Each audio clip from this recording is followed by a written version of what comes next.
showtime is here, so on with the show. Let's give it a go. Karel is the one that you need to know. Now it's showtime.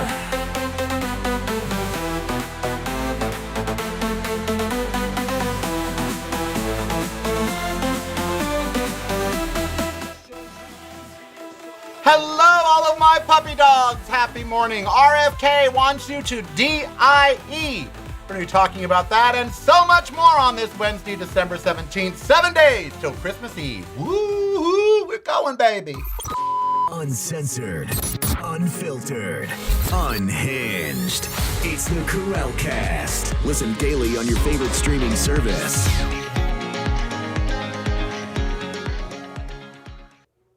It is the Karel Cast. I am Karel. Happy Wednesday, December 17th. By the way, for those of you that tuned in yesterday, as you can see, I was not drippy this morning. I still can't believe I sat here yesterday and just announced to the world, I'm drippy. God. Oh, the things I say on the radio or on the podcast or wherever the fuck I am. All right, good morning. I hope you're having a great morning. Ember and I are here. Where are you, little girl, by the way? She's here somewhere. We woke up this morning. We had our breakfast. You know, I'm going to do a day in the life one day, just so you guys know exactly what happens prior to me getting here. I'll share that with my patrons. Also, I really want to talk to my patrons before Christmas.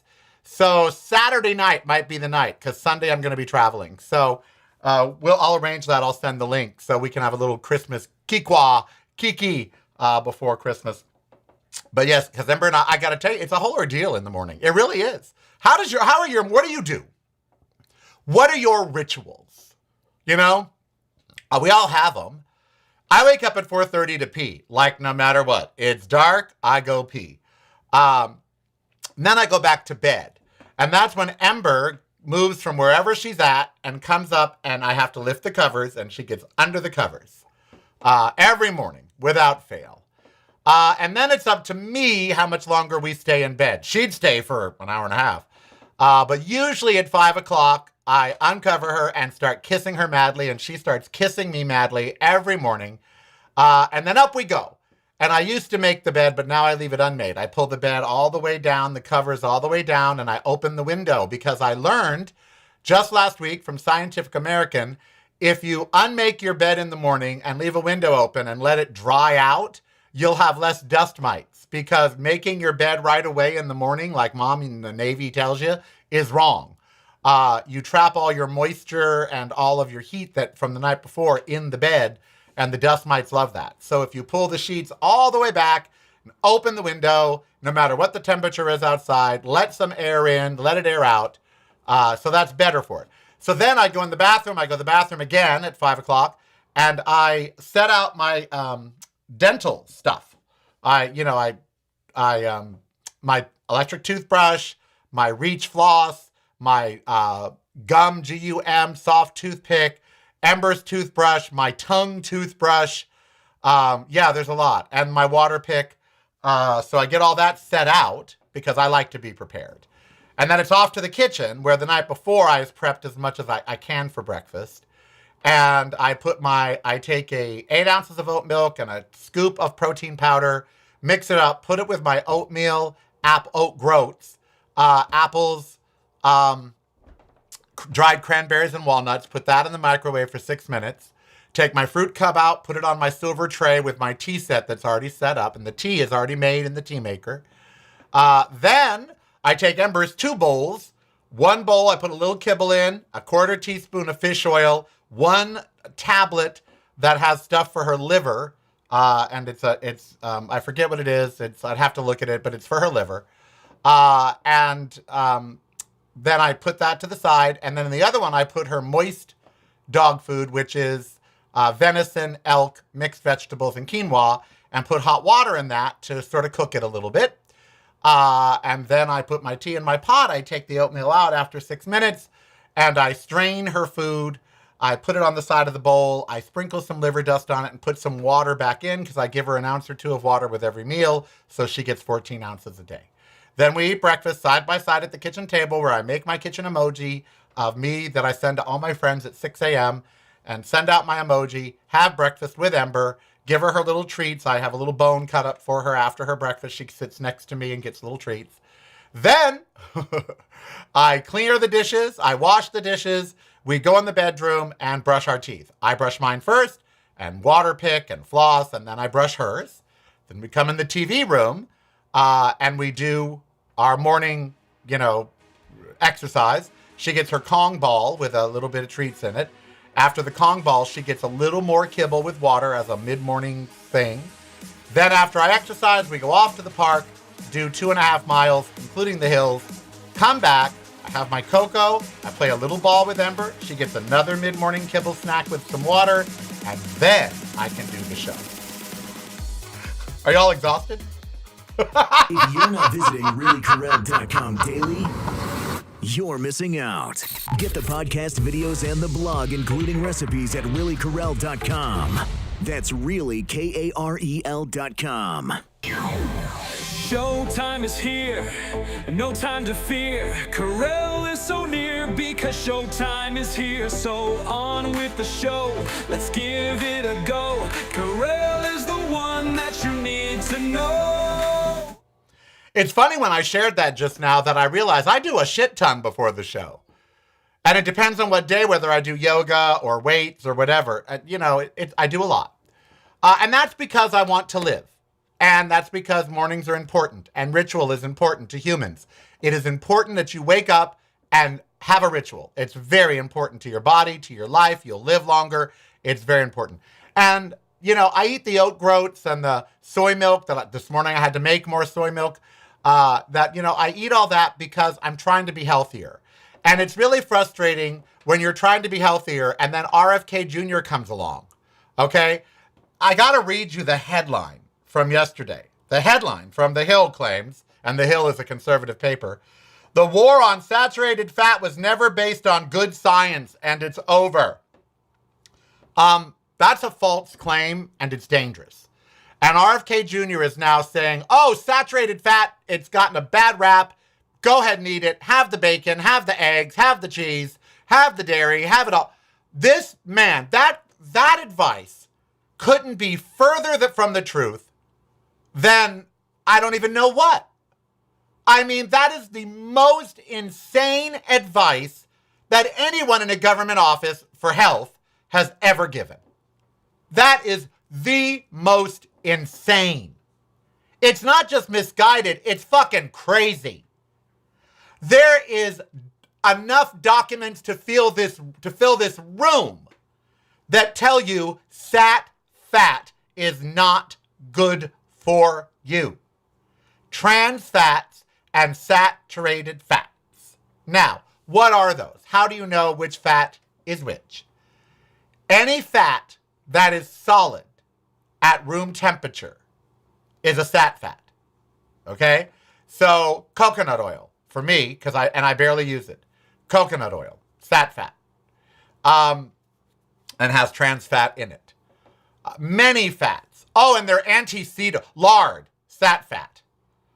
Okay, and they're saying, no, go ahead, cook with the lard, cook with the bone marrow. Don't listen to RFK Jr. The man has lost his fucking mind. Okay? He is on drugs. His ex says he is still doing drugs. His family has denounced him. Do not take medical advice from that man. And are there doctors out there that'll say sat fat's okay for you? Sure there are. Doctors used to smoke. Doctors used to come in your room. So how are you today, hon? In a cloud of tobacco smoke. The same doctors who later would tell you cannabis is bad for you. Oh, don't smoke cannabis. Have a Pall Mall. Yeah, hi, I'm your doctor. The nurses all sounded like Large Marge. Hi, I'm the nurse. Do you smoke? No, but I hang around with the doctor. So this man is insane. Saturated fat, bad. Bad. And it's not just available in meat and dairy, by the way. Vegans have to watch out for it too. Especially in the Impossible products. I had an Impossible burger for lunch yesterday because I was slammed. And the coffee house makes that with Yakima fries. And I had one. I'm sorry. I'm sorry. Bless me, Father, I have sinned. At least I didn't drip. I did not drip the Beyond Burger. So don't listen to RFK Jr. The man is fucking bonkers. And all these people online, oh, seed oils are bad for you. Eat real fats.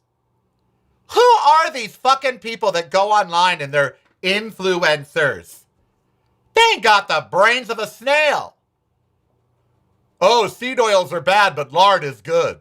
Yeah, go ahead. I want everyone that thinks sat fat is... I want MAGA to take RFK Jr.'s health advice.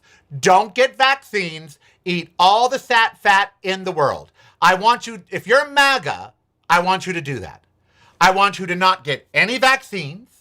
And I want you to eat all the sat fat you can shove into your little righteous pie holes. Okay? Just shove it all in, please. Because then you're all going to drop fucking dead very soon. Of really horrible heart attacks.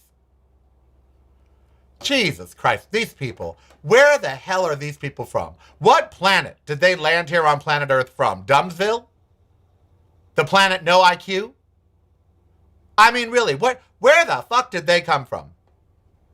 And who thought RFK Jr. would make a good Secretary of Health? I mean, who thought this? I just, I can't. Sat fat is good for you? Oh, sweet baby Jesus. I mean, really, I can't. I just can't. He's a joke. He's a cuckoo bird. He's nuts. Cray cray. Lost his fucking mind. Oh, God. And I just, look, we live in a very dangerous time. I don't have to tell you this. And part of the danger is that established knowledge, established facts are now challenged. Because, for instance, I go with Steve to this place down at Silverton called the Twin Creek Steakhouse. Now, the title alone tells you it's not vegan friendly. However, many steakhouses here in Vegas, many steakhouses are vegan friendly. Because A, they realize not everyone that walks through their door is going to be a steak eater. B, someone might have an allergy to dairy. So many, Binion's downtown has a full, extensive vegan menu that is incredible. They have Wellington, mushroom Wellington, and all kinds of things. The chef prides himself on being talented. So Twin Creeks has always accommodated me. They've adjusted their appetizers, not used butter, use olive oil instead. And then for an entree, I usually get pasta with vegetables and olive oil, and it's tasty. So Steve's Christmas party was there this year again. And of course I go. He invited me, and his co-workers love me, so of course I went. I like them. They're nice people. And the steakhouse changed in October. So they did a fixed menu for the group of 20 or 30, however many were there. There was nothing on it I could eat. Nothing. So I asked the server, we're going to need to adjust some of this stuff for me. Oh, you're a vegan. I am. This server went to 3 different people at the table and told them how hard it was going to be for him because I'm a vegan. 3 different people. So then they serve artichokes and jumbo shrimp as an appetizer. I ask, is there butter on the artichoke? They say yes. I go, could she roast one up with just olive oil? Oh, I couldn't ask her that right now. Her head would explode. What? She's a chef. It is her job to accommodate my needs. You're the server. It's your job. You're like a priest in confession. You're in between me and God. So it's your job to go back and ask her if she can do this, not make a judgment call right there for yourself because you think her head will explode. But I leave it alone.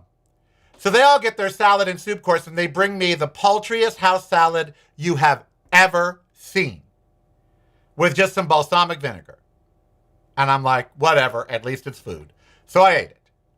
For my entree, they were making a big stink about not having anything, and then they acted like it was an enormous favor to me that the chef would go ahead and make that pasta that they always make with veggies and olive oil.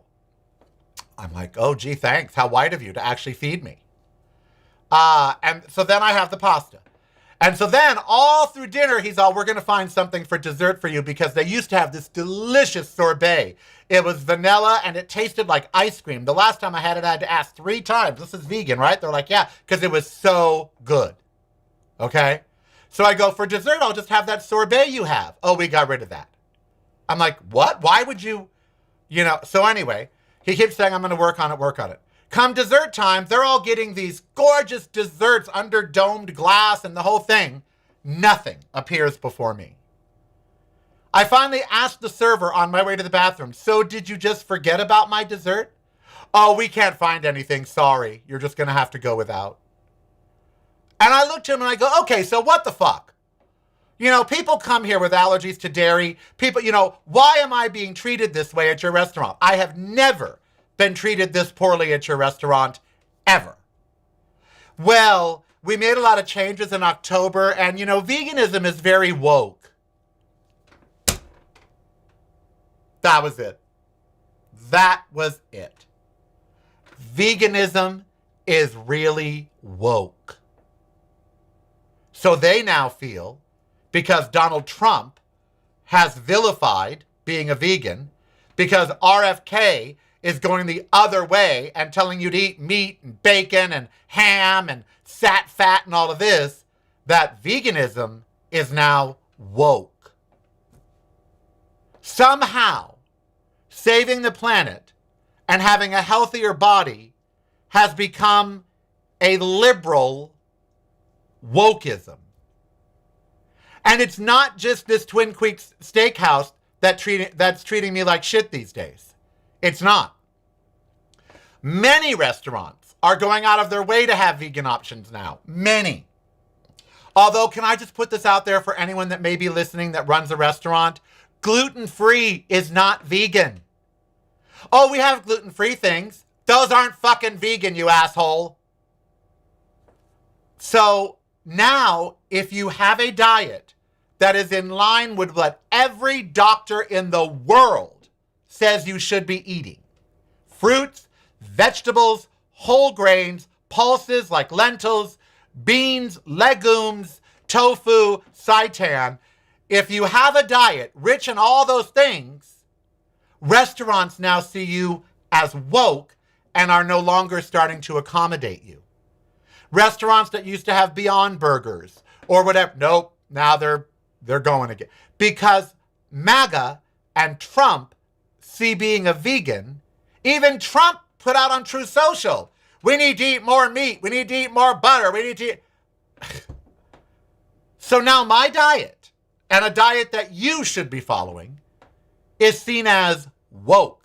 And therefore, restaurant chains, grocery stores, not wanting to piss off Donald Trump, are moving away.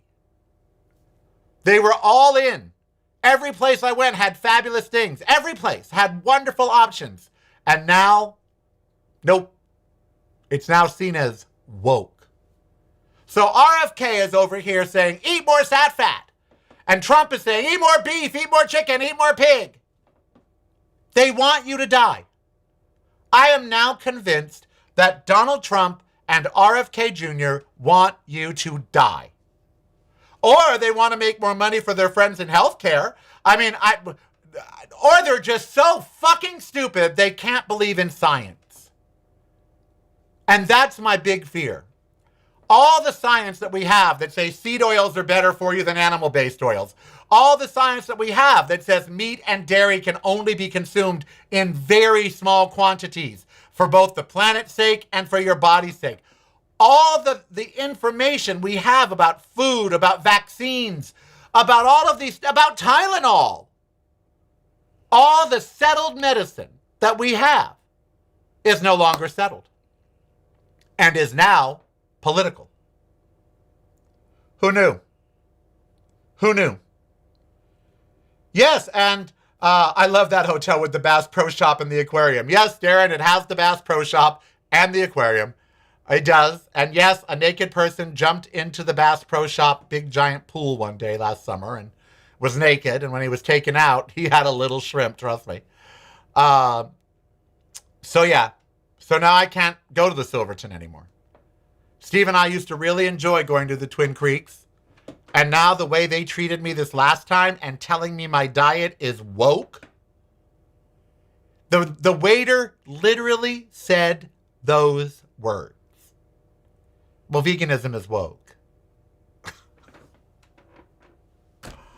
And then RFK, eat more fat. Lard. My parents used lard. My mom used to fry everything in lard. There is nothing like a donut fried in lard. I'll tell you that right now.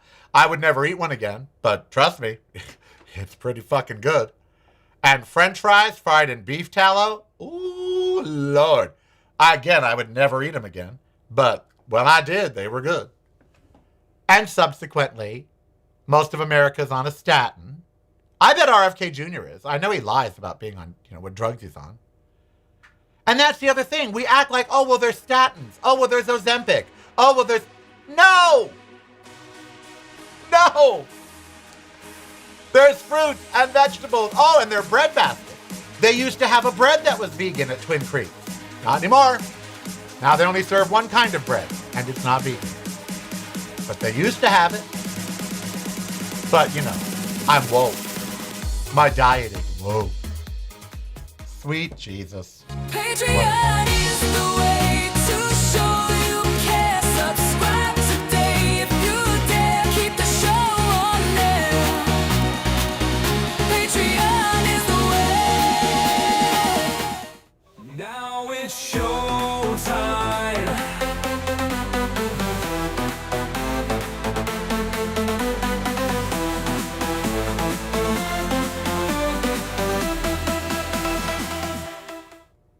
All right, so another casualty in the war on woke isn't just my diet and me going to places like Twin Creeks, which used to accommodate, but now don't.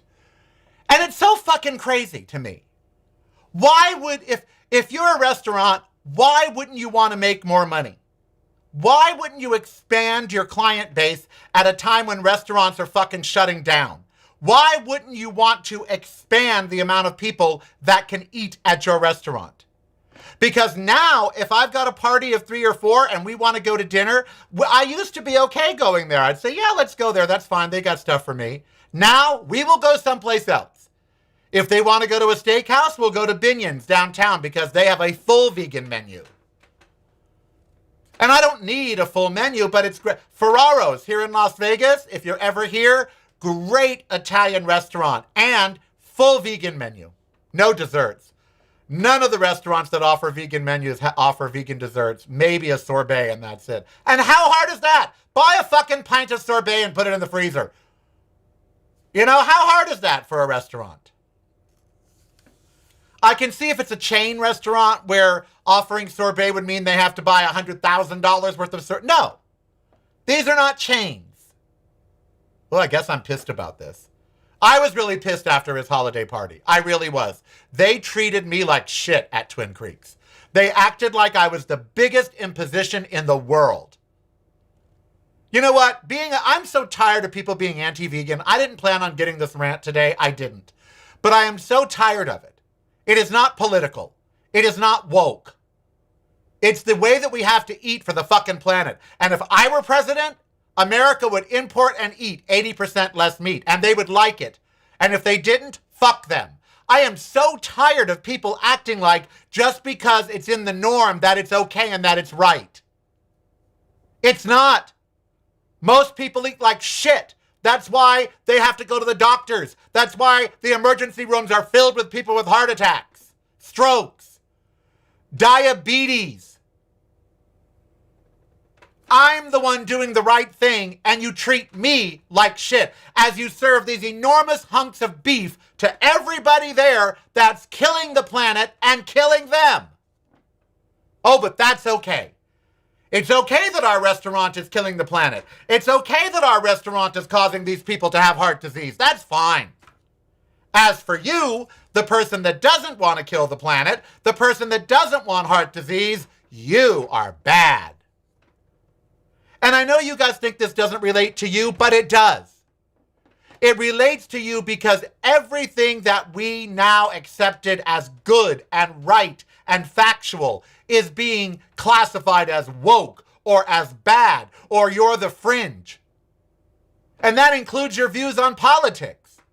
Donald Trump's post about Rob Reiner was so reprehensible, the man should be publicly shunned for the rest of his life and removed from office. That's how bad it was. Just another day in the life for Americans. And meanwhile, Netflix wants to buy Warner Brothers. And Warner Brothers this morning said no to the Paramount deal because Larry Ellison didn't put any of his money in. He went and got it from the Saudis, from Jared Kushner, from the fund that Jared Kushner got after Donald Trump sold the Saudis all those secret documents from Mar-a-Lago. And then to get the money, they gave Jared Kushner $2 billion for an investment fund. That's called constructive financing of blackmail and bribery. And so Netflix needs Donald Trump's administration to approve the merger. Trump has already said he's kind of opposed to it. What did Netflix do this morning? They said they're not renewing one of their most successful series. Any idea what it is? Anybody? Anybody? Boots. The story about LGBTQ people in the military from a book, which, by the way, was one of the top 5 most streamed series on Netflix this year, with one of the highest Rotten Tomato scores. Boots. Netflix this morning said no season 2. And why? Why did they do that? Well, it wasn't because people don't want to watch it. It was because they know they're going to need Donald Trump's approval for the merger. They know how he feels about diversity. They know how he feels about programming that is fair to gays and lesbians. And whereas this deals with the don't ask, don't tell policy and how ridiculous that was for soldiers, they're not renewing it. Why? Because watching such a thing is woke. Because seeing stories of how people in the military were literally punished for just being themselves, well, that's woke. This is woke. So today Netflix said one of our most popular series with the highest critical acclaim, which will probably win Emmys for some of the people involved, they're not picking it up. They're not doing a second season. Woke, they say. And I guarantee you, it's because they want to do the merger with Warner Brothers and they need the Trump administration approval. And so they're not going to renew any shows that might stick in his craw. And the White House commented about Boots and derided it. The White House was not happy about the show. So it's not going to be picked up. Why? Because it's positive towards gay people. I'm surprised HBO got away with Heated Rivalry. It's a great show. Fun soap opera. It's woke. Showing gays. So, where's the report? There's a report. 90% of what you watch on streaming, 90%. Guess what it is? Created by white people. White, straight people. 90%. 79% by white, cisgendered men, straight men, and 11% by straight women. White. All of them. White. 90% of what you watch on streaming is created by straight, white people. And almost 80% of that is straight, white men. That is the highest that figure has been in a decade. Why? Donald Trump. Donald Trump. They don't want to give people of color a voice. They don't want to give women a voice. They don't want to give black gay people a voice. 90% by straight white people. Wow. We're screwed. What It's a world. broadcasting from a completely different point of view. Yours. Listen daily to the Karel Cast on your favorite streaming service.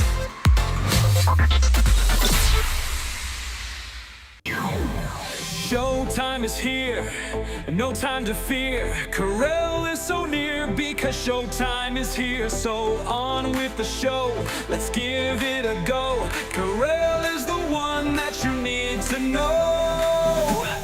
Now it's showtime.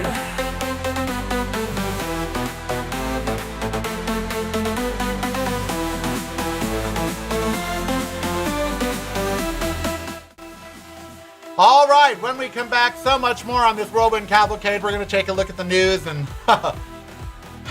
be depressed, probably. Also, I've had my cocoa and my Baileys, so I feel good. Yada, yada, yada, like I knew that I would not. Uncensored, unfiltered, unhinged. It's the Karel Cast. Listen daily on your favorite streaming service.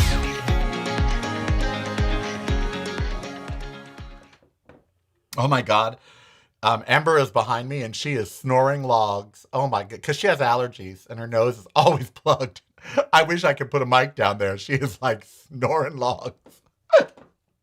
Oh, how much I love that little girl. She loves when we go to the Twin Creek Steakhouse, by the way, because Steve always gets steak and she always gets some. And you know, I don't give her steak here at the house. So he ordered a prime rib and he didn't like it. So he had them package it up for his dog, the whole prime rib. And I said, well, don't give it to Tino all at once. So yeah, in the chat room at youtube.com/reallykarel, where my chatters are and my patrons. I love my patrons. This time of year, I'm so grateful for my patrons. Saturday night, we're going to do a patron call at 5 o'clock. 5 p.m. Saturday night Pacific time. If you're a patron and can be there, great. You're going to get the link on Friday, 5 p.m. On Saturday evening. We're going to do a patron call so we can talk before Christmas because I love you. I love you so much. And a lot of people aren't putting the dots together. At Sprouts, okay? Sprouts normally has a shit ton of vegan options around the holidays. Now they have 2.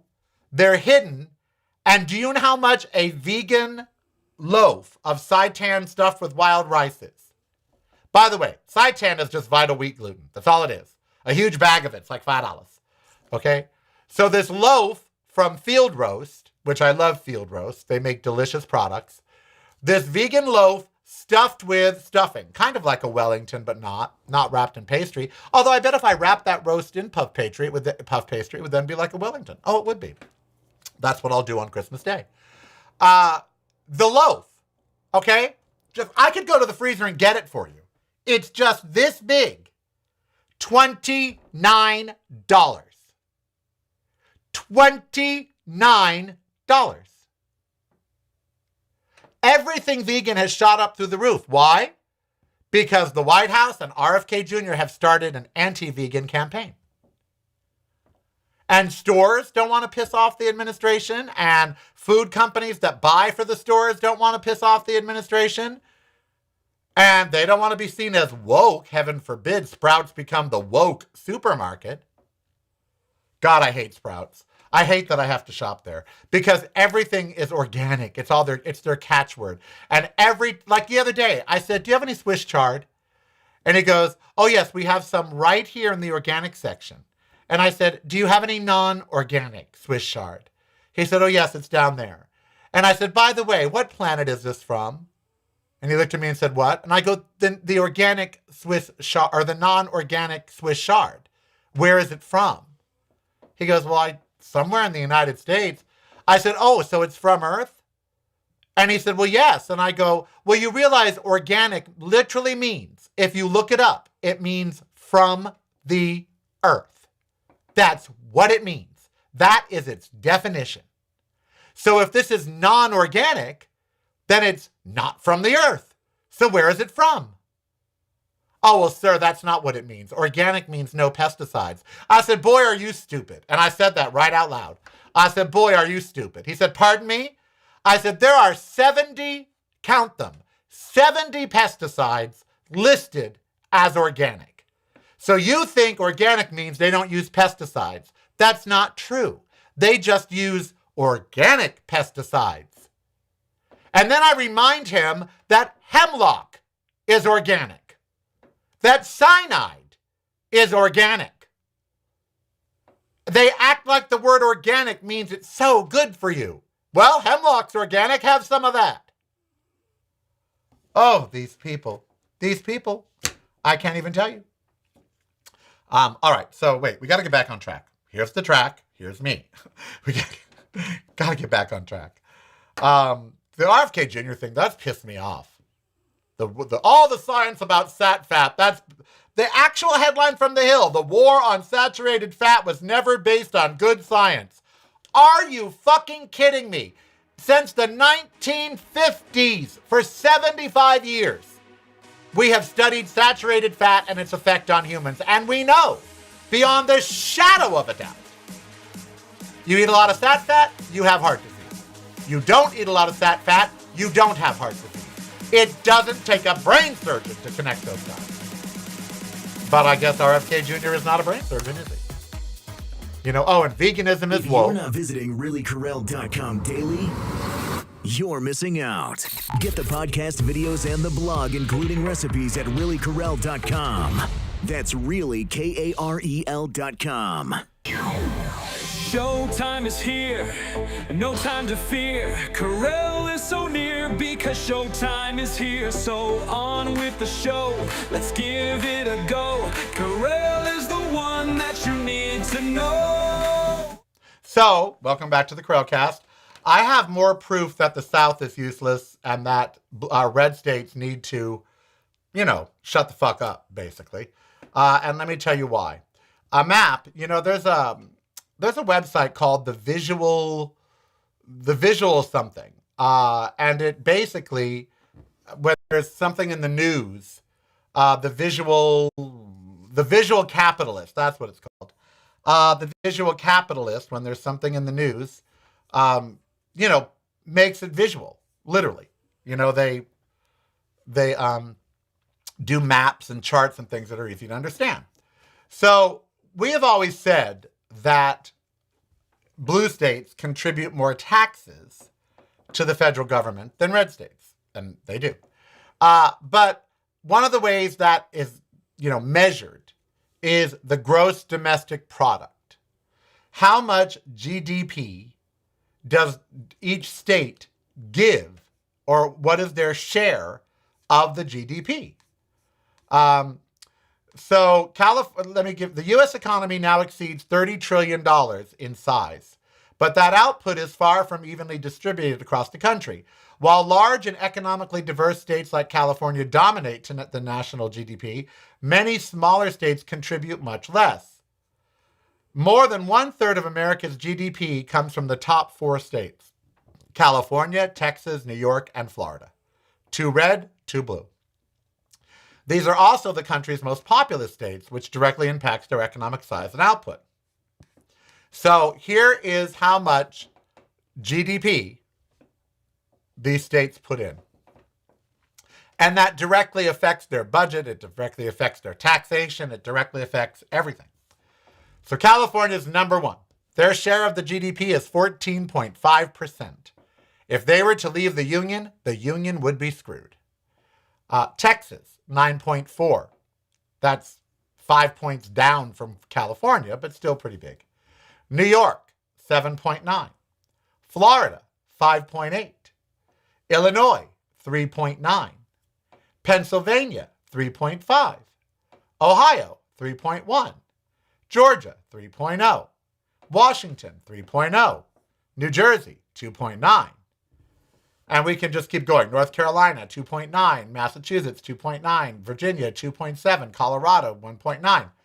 But what it basically turns out is if you add up all the numbers, all of them, just the blue states, if you add up just blue states, you get more than 60% of the GDP from just the blue states, which means the red states, and that includes Texas at 9.4 and Florida at 5.8, comprise 40% of the GDP. So blue states give much more to the economy than red states. Much more. By like 20% more. And so it is yet another example of how the blue states take care of the red states. You know, it's a prime example. And I don't know about y'all, but I'm Nevada, we're at like 1.9. I don't know about y'all, but I'm kind of getting tired of taking care of MAGA. I really am. I am tired of coddling them. I'm tired of having to, you know, when you got Marjorie Taylor Greene out there making sense, and the last 4 interviews, I want to interview her. I know she's still anti-gay, basically, but I want to interview her. I should put in a request and see if she'll do it and say, what the fuck's up with you? You ain't talking like MAGA anymore. Saying that no matter what a person's politics are, they shouldn't be vilified the day they're murdered. What? You used to do that. So, you know what? Did you have a come to Jesus moment? Did you slip and fall and hit your head? Are you trying to run for president in 2028? Because she's not sounding like the old Marjorie Taylor Greene. You know, she'd be likable if she liked gays. She would be. She'd be like Tammy Faye Baker. Tammy Faye Baker was a nut. You know, she was crazy. But when she had the AIDS patient on her show, on their Christian show from Orange County, when Tammy Faye said to the audience, we need to help people with AIDS. We need to show them compassion. We need to hug them. You're not going to get the disease. We need to do what Christ would do and God would do and show them love and compassion. When she did that, she was denounced by everybody. Jerry Falwell, her own husband.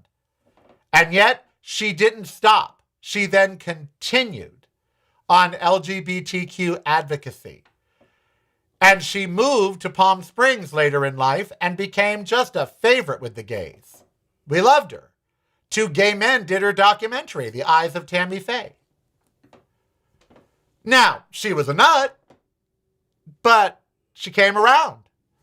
And she loved the gays. And we loved her back. We forgave her for being a nut. If Marjorie Taylor Greene would just come around on a few issues, we gays would love her. You know, she'd be a fun girl to party with. I bet she's fun when she's drunk. Oh my God. I just get that vibe from her. I get a vibe from Marjorie Taylor Greene that if you sat and did shots with her, she'd be taking off her blouse by the 5th shot. I just, you know, that's, you know. James, organic is a loosely applied term. Strictly, there should be no pesticides. Well, come on. Ancient cultures had pesticides, James, and you know this. They've always had ways to keep insects from eating their crops. They weren't the horrible Roundup that we have today. But, you know, they always had ways. Do you know that McDonald's potatoes that they use for their French fries are not classified as a vegetable? Did you know that? I bet you didn't. McDonald's potatoes have been genetically altered to resist pests. And when you look at their classification, McDonald's potatoes are classified as a pesticide. They are. I'm not making this up. They are classified as a pesticide because they have been modified to resist pests. That's why I never would eat McDonald's unless it was the last thing and I was going to starve to death and that was it. Yep. So, do we need pesticides? Well, of course we do. But there's very natural pesticides. There's things like mint and gnome oil and, you know, for a pot plant, you know, we use pesticides on a pot plant because you don't want bugs to eat it. They'd be very happy bugs. But you don't want the bugs to eat it. So there's different sprays, natural organic oils that are from the earth. They are organic. That you can spray on a pot plant and keep away insects. One of them I think is called Noem, N-O-E-M oil. I used to use it. It smells really good.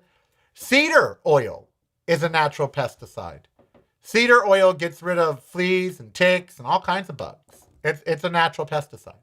So we have things that won't kill you if you consume them that keep away bugs. Or we could just start, you know, farming hydroponically indoors in vertical gardens, and guess what? We wouldn't need pesticides then. Oh, but that makes too much sense. You're right, James. Most people are not informed, certainly not as informed as Karel. That's one of the reasons we listen to him. He informs us. Well, I don't know about that, but, I try. You guys give me credit for being smarter than I really am. My whole career, that's been that way. I have been told by heads of state, presidents, professors. I have been told by great thinkers that I'm very, very smart. And I do test as a genius, and I am, I qualify for Mensa. I was in Mensa for a while. My IQ is such that I qualify as a genius. I'm in the top 5%. When I did my college scores and did all the tests in high school, I was always in the top 1%. And then I threw it all away. I could have had a free ride at UCLA. I have a certificate back here from UCLA. I won a scholarship to them my senior year of high school. The UCLA Alumni Scholarship. And I just didn't want to be a doctor or a lawyer or a business person. I wanted to be Barbara. The opening of my bio on my website says, when I was young, I wanted to be Barbara Streisand. I grew up to be Karel. But yeah, no, I wanted to be Barbara from the time I was 14 years old in 1976 and saw Star is Born, followed by Fame. That next year I saw Fame, or 78 I saw Fame. And I knew that was it. The minute I saw Star is Born and Fame, that was it. You could not tell me anything else. I didn't care. And I could have been a great lawyer. I'd be a great lawyer. And most of you know I'm practically a doctor. My friends call me for medical advice. But nope, my heart wasn't in it. My heart is here with you, in front of a camera, in front of a microphone, on stage, in a recording studio, in a movie studio, in a theater on, Broadway sort of thing. That's where I'm alive. That's just where my heart sings, in those places. I wish, you don't know how much I wish I had acumen when it comes to finances. I shouldn't be broke right now. In my life, I've generated millions of dollars, and there were times I could have tucked away 10,000 here, 10,000 there. I know nothing about the stock market. It makes no sense to me at all. I don't want to know. My brain just scrambles when I try to understand it. I can't. I can't. Money, I hate money. I want money. I need money. I hate money. Money has harmed so many of my friends. The lack of money has harmed so many of my friends and family. Back in the AIDS days, people that didn't have money, they died quick and horrible deaths. Even now, if you have money, you get great medical care. If you don't have money, you don't. If you have a pet and you have money, your pet gets great medical care and it lives a long life. If you don't, it doesn't. If you have money, you can eat proper food, fruits, vegetables, pulses, legumes. You can go out to eat and eat wonderful food. If you don't have money, it's processed foods and bad foods because that's all you can afford. I have always wanted to have money, but I never could. And I'm a genius. I have a genius IQ, but I don't understand money. I don't understand the stock market. And I wouldn't know what an equity fund is versus a mutual fund I have no idea. And I've tried to learn. I've read books about it. And at the end of the book, I'm like, I don't, yeah. So that's why I'm broke. I'm broke because I hate money. And I know that therapists have told me if I repair that relationship with money, because I've been told by a therapist, you need to repair your relationship with money. I said, money literally is the root of all evil. All the TV shows I watch, all the murder, death, kill, 50% of the murders are about money. The other half, I bet that Rob Reiner was killed for money. I bet he was. I bet they told the son, who had been to rehab 18 times, after he embarrassed them at the party, I bet they told him, either you're going back to rehab or we're cutting you off. So he figured, well, then I'll just kill them and get their money. But now he won't, because of the law that was passed. It says if you kill somebody and you're their heir, you don't get the money. So I bet that was about money. I fully bet. We kill people over money. Look what Trump does for money. Look what he does. He sacrifices our safety, our health, our country, so he and his friends can profit. I hate money. I hate it. I need it. I want it. I've always needed a good financial advisor who would say, give me $500 a month and I'll turn it into, thousands for you. But I never found that person. Andrew was great with money, and we were going to invest in real estate. And we were going to, right when he died, we were getting ready to invest in things and buy things and do things. And then he died. No life insurance policy, so no money. Okay, I'm sorry. Let's see. Artists frequently are not financially astute. Yeah, no, you're right. We don't get it. We don't understand. Stop selling yourself short. You didn't throw it all away. You're exactly who you are. Special, unique, entertaining, funny, a storyteller, musician, songwriter, and that's okay. Yeah, but I'm broke like every other artist. That's why patrons were around. There's always been a rich person in an artist's life. Even now. All these tech bros, they can't progress without money. So they go find it. But they don't have it. Patreon is the way to show you care. Subscribe today if you dare. Keep the show on there. Patreon is the way. Now it's showtime.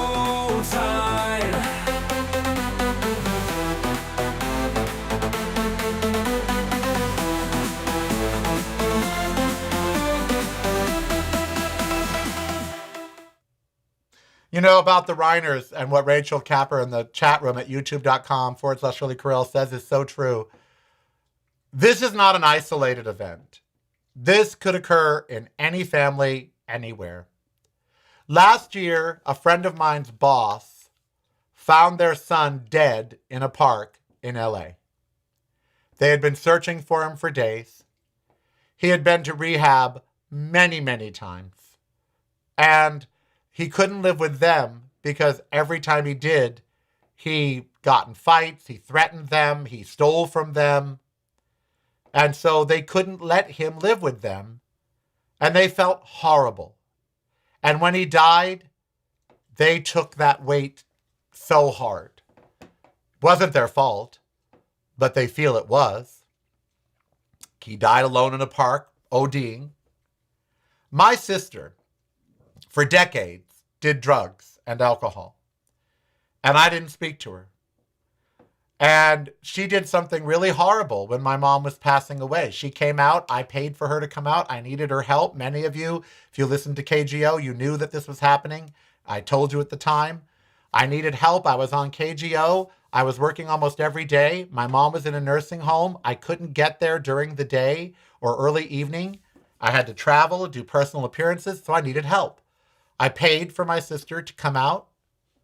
She lived with my mom for a while, and when she left, and I had already bought her clothes and set her up in a place to live, and then one day she says, I can't stay, I've got to go. And when she went, I checked my mom's bank account. My mom's just on disability.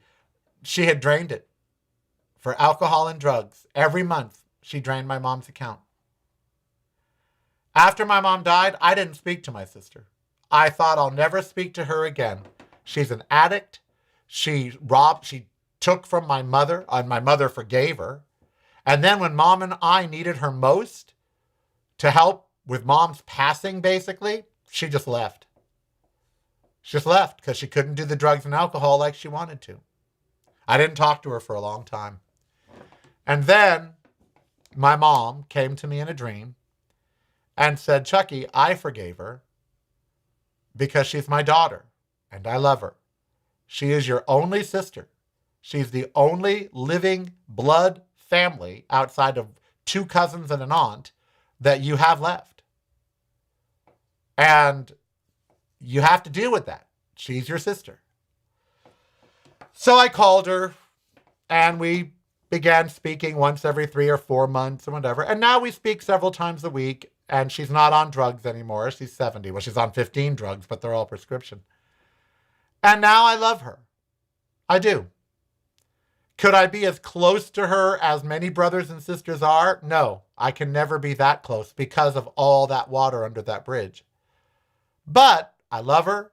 I'm there for her if she needs my help. When her SNAP didn't come and Randy Raindar sent me $400, I sent Roseanne $400. You know? So we have repaired but drugs and alcohol took my sister away from me for decades.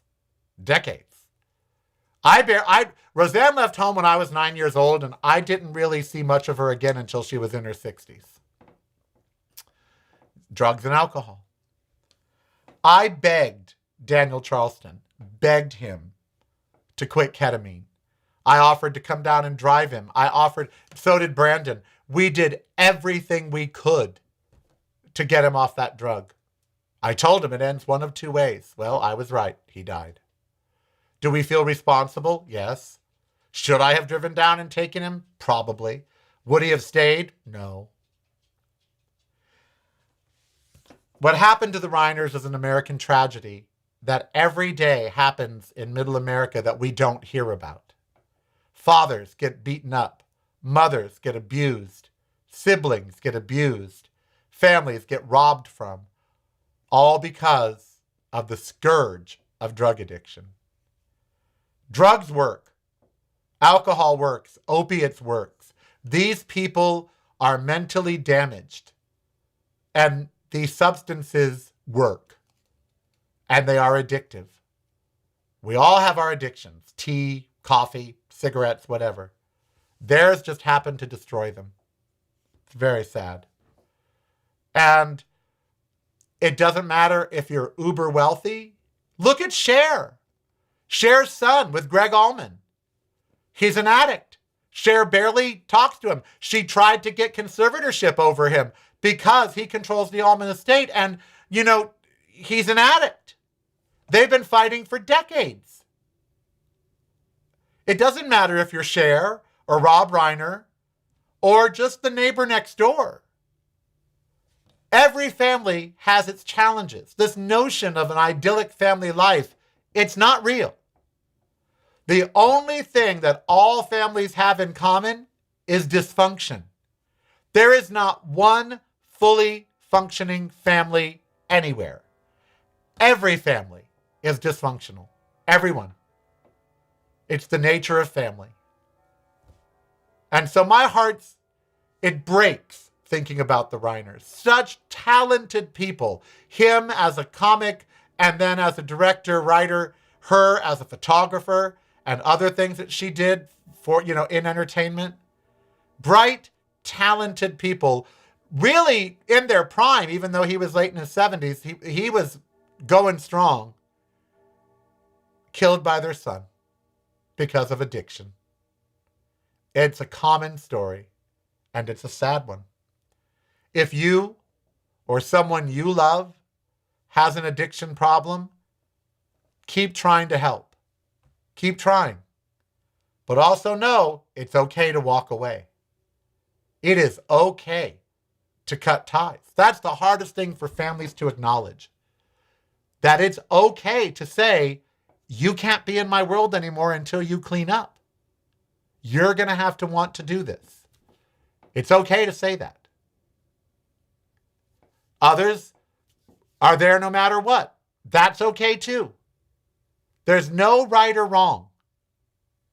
But don't give up. Even if they're not in your world, try to keep track of them. Try to, don't give up until you have to. And I think the Reiners got to the point where they had to. And the son didn't like it. So he killed him.